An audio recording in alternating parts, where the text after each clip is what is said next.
Well, good day to you. It is November the 10th. I hope you're having a wonderful day wherever you are. My name is Gary Willing. I want to welcome you to Search for Signs.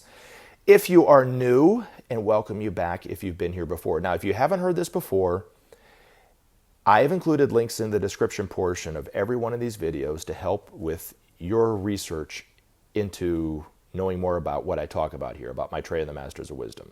Those links are in the description portion, and they take you to websites that give you really good background information about what we talk about. So whenever you want to look into it, if you want to look into it, they're there. All right. Now, if you want to join the discussion, post your comment in the comments section. You can post your question in the comments section, or you can email me directly at searchforsigns@mail.com. Now, I just put up a video a few hours ago, so I only had 2 people that have commented.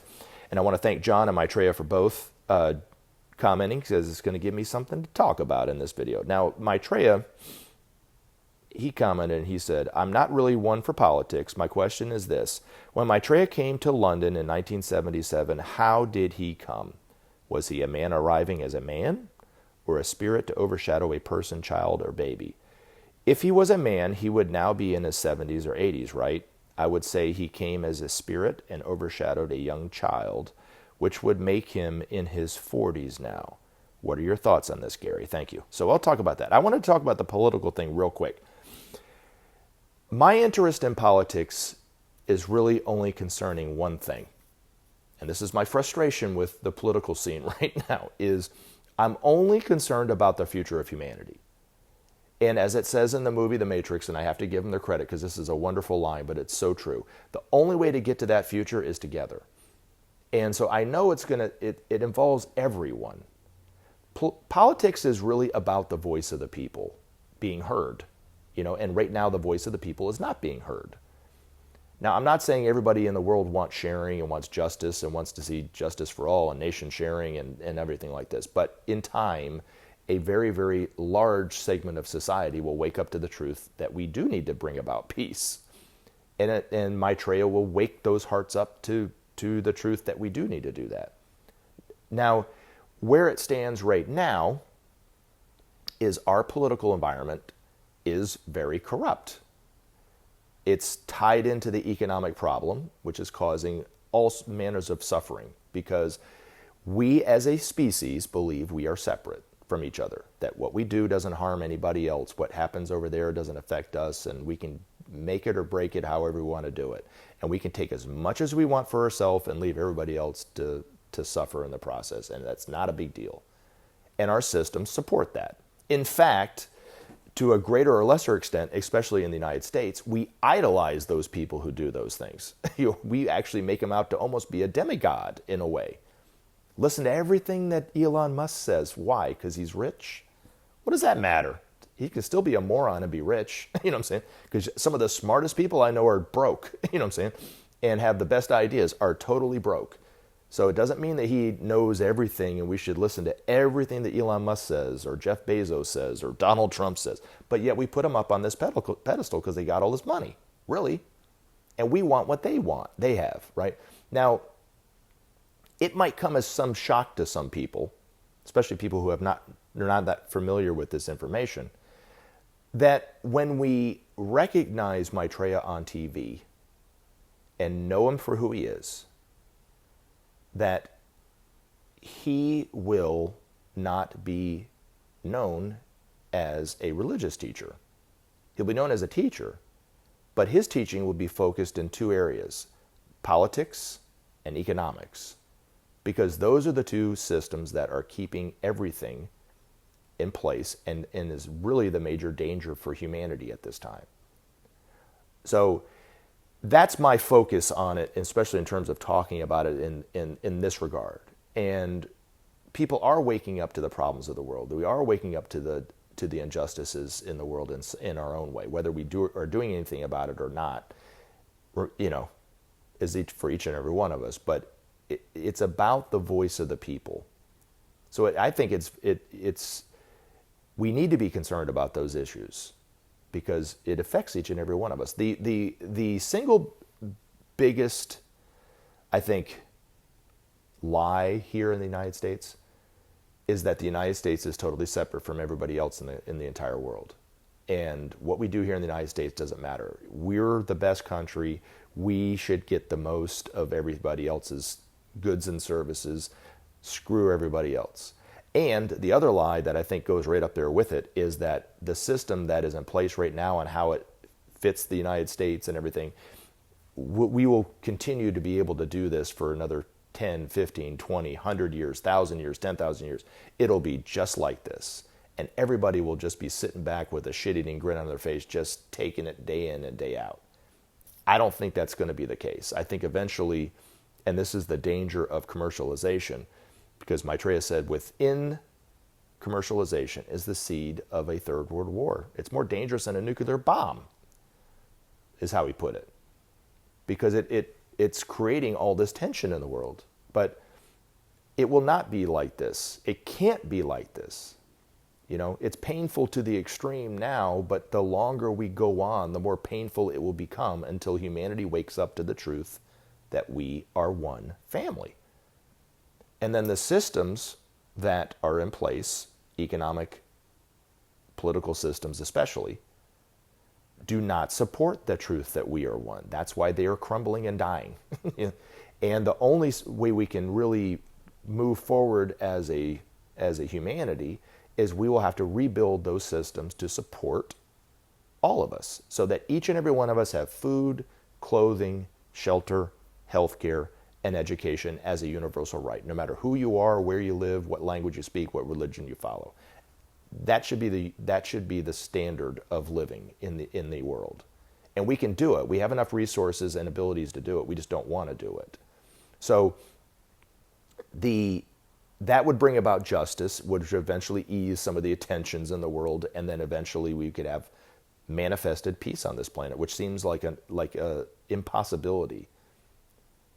But when Maitreya is speaking to humanity and teaching humanity in the way that he will be, it will start to become very, very clear that it's not only an impossibility, it's very possible to bring about peace, and actually very simple to bring about peace. We just have to share the resources of the world. That's it.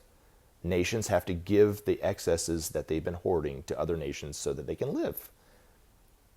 We can just live a little simpler. We don't have to have such excesses in this country. We still live fine. It's not going to decrease the standard of living for everybody. For some, the very rich, it might. But they have to realize that they can't live like this because it affects them too. When we realize that the problems that are facing humanity are affecting every single person on this planet, no matter where you live, no matter how much money you have in your bank account, and that if we don't solve those problems, it will kill every one of us off, no matter where you are. That's when we'll go, oh, we can't do this anymore. Up until that point, we'll think we can get away with it. But that is the lie of the politician. That's the lie of the industrialist and the entrepreneur, is that we can continue on and we can continue to do what we're doing and we'll be just fine. And I'll get as much as I want and as much as I can and create generational wealth for not only me, but my family, and everybody else will have to make do. It's not going to work like that for much longer. So anyway, now to get on to the question of when Maitreya came into London. He came into London via a plane. Now he could have thought himself from the Himalayas to London very easily because he does it all the time. He entered London via a plane in order to fulfill the man-made prophecy that the Christ would return back into the world through the clouds. That was put in there by a person. It was not coming from a higher source that would happen. There were some predictions in the Bible that Jesus had to try to fulfill because they were man-made predictions. Others were actual predictions of what he would do to teach humanity how to live, how to love, and those kind of things were true.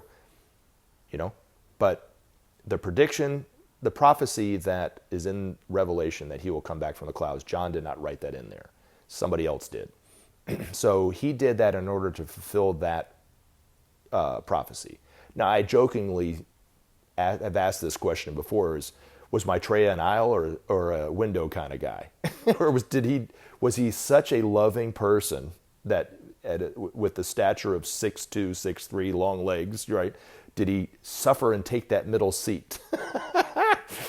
I don't know. I don't know if he was stretching out on the aisle or if he was wanting to look out the window. I don't know. But you'll have to ask him, or maybe I'll ask him when I see him. But anyway, but that's how he came. And then he entered London very quietly on July 19th, 1977, as a full-grown man. Now, these masters don't have the same kind of bodies that we have. They're physical. They look physical. If you were to see the Master Jesus in Rome, he's just as physical as anybody else is. But his body is not the same as ours. It's made up of nothing but light. Now, it's been said that the masters come in incarnation in one of three ways. One is a normal way via a mother, and they're born in that way, and they get to a certain age, and then they don't age anymore after that. The Master Jesus is a prime example. Apparently, he's over 600 years old. He was born in Syria to parents and realized he was a full-blown master at the age of 4. And then in the 70s, along with some other masters, he left his, abode away from humanity and entered a major city. And he entered into Rome and has not aged since he's done that. Now, other masters, like Sai Baba is a good example. He was born in the normal way, aged in the normal way, and passed away. But he didn't have to do that. He only did that through sacrifice, but also because it would kind of probably freak people out if they saw him not age at all and live for hundreds of years. It would probably freak a lot of people out. Now in the future, they'll be able to do that, and it won't freak people out because the truth of the masters and who they are and what they mean for humanity and how they're able to do that will be more exoteric knowledge and not esoteric knowledge. And then the third way is to create the body themselves. And Maitreya created it's a thought-created body called a Mahavarupa. And he did it before he entered London. He took a bit of the quality of the Buddha and a bit of his own quality of his body and made a body that is sensitive enough to allow all this tremendous spiritual energy coming from very, very high sources to be able to withstand that, but also strong enough and resilient enough to live on our level. And according to Benjamin Creme's master, it was the first time that's ever been created. So he has not aged at all. Somebody asked Benjamin Creme back in the 70s what age was on his passport, and he said 33. So yeah, he would have been, he said, even though he wasn't 33 years old, that's what his passport said. But he looks like he's in his 30s. But you really can't tell whether he's in 30s, 40s, 50s. But Maitreya is millions upon millions of years old. He's not 40, he's not 50. And he didn't overshadow a young child. See, people think that, and this is, a lot of it's coming from popular culture, right? That the heroine or the hero of the movie doesn't realize he's the hero until somebody, something happens or somebody tells him, and then he realizes that he's got all these special gifts and, like that kind of thing. Like the Matrix, right? Neo didn't realize he was Neo, right? He was just Tom Anderson, right? And then he realized he was Neo, the one that was supposed to save the whole world, right? Well, that's not how it works. Maitreya is fully conscious and has been fully conscious of him being Maitreya, even when he entered London. Some of these masters, like the Master Jesus, didn't realize they were a master until the age of 4. That's when they are old enough to realize that they were a master. But they're fully conscious of who they are, and have always been fully conscious of who they are too. So, and it's not something that Maitreya will all of a sudden realize he's Maitreya. Oh my gosh, right? So, what was the other question? Was there any other questions? In terms of overshadowing a young child, these masters overshadow disciples all the time, disciples that are able to be overshadowed by them. But you have to be very, very advanced to be overshadowed by someone like Maitreya. And it's not something that just an ordinary person can automatically be able to do. You have to be trained for it. You have to be evolved and sensitive enough for it. But you also have to be able to keep your attention at a very, very high level, because these masters, they lower their level down a little bit, but not all the way down to our level to communicate with us. So people like Benjamin Creme, who had to be trained very specifically for that role, was also advanced enough initially to be able to do that. The Master Jesus, when he was the disciple Jesus, was in the same way. He was trained specifically to be able to withstand the overshadowing of Maitreya, but he was also already advanced enough to be able to do that. He was a very, very advanced disciple at that time. Even today, Jesus would be a very, very, very highly evolved disciple. But people like Krishnamurti were also trained for that specific role. He never eventually followed through on it, but he was able to be overshadowed by Maitreya and was overshadowed by Maitreya in that way. But all three of those, and even Alice Bailey, when she talked about it in the Unfinished Autobiography, talked about her training with her master. She didn't go into specifics, just like Benjamin Creme really didn't go into specifics. He just vaguely said that he had to sometimes work up to 20 hours a day in order to be able to communicate with his master efficiently enough to where there was no distortion between the two of them. And he said it's quite a rare process. He said he said many times he's not the only one that his master had out in the world that he was able to communicate with like that. He called it his window into the world. But it's not common, so anyway, hopefully that answers that question. Those are my thoughts on it. So when we see Maitreya, like I said, he'll look young, not too young, but he'll look younger than perhaps me. I'm look 50, but he's way older than all of us. Eventually, when we start to manifest our divinity in that way, we won't age in that way either. They've conquered death. And that's one of the things that Jesus symbolized throughout his life. There were 5 specific references to a point of Jesus' life that were written in the Bible in order to symbolize the 5 great expansions of consciousness that a person has to do in order to become a master. The first is the birth. That's when it can be said that they actually have a strong measure of control over their physical desires and physical nature. We're all in control of our physical body. We all can pretty much just say, I want to move my finger this way, that way. We breathe automatically. You don't have to think about it and that stuff. But to truly be in control of the physical nature of the physical body, there's only just under 1 million people alive today that can do that. And so that is symbolized in the Bible as the birth. And then it was quite some time in Jesus' life, and it was written in this way, upwards of 30 years from the birth until the baptism. And there wasn't much written about Jesus' life, as we all know. In terms of that time frame between the birth and the baptism, because the person, and it symbolizes the lives that when somebody finally does take the first initiation, there's many lifetimes between the first and the second. There's upwards of 18. Maitreya did it in 2. Most, he said, the average is about 6 or 7 lifetimes between the first and the second initiation. And not much happens in those people's lives. You don't really know much about them. I mean, there's some people that are very famous, and have influence over their whatever they're doing at that time. But for the most people, for the vast majority of people who are of that level between the first and the second, most people have never even heard them. And then when they take the second initiation, or the baptism, as it's referred to in the Bible, they have quite a tremendous amount of influence over whatever they're doing, whether it's arts, architecture, sculpture, music, politics, teaching, spirituality, whatever. They become very, very influential. Even if we don't really know who they are and they're not famous, they have a very profound impact on their environment. So people like Martin Luther King had a very, very profound influence over American culture, and still to this day, even after he's gone, his influence is very strong.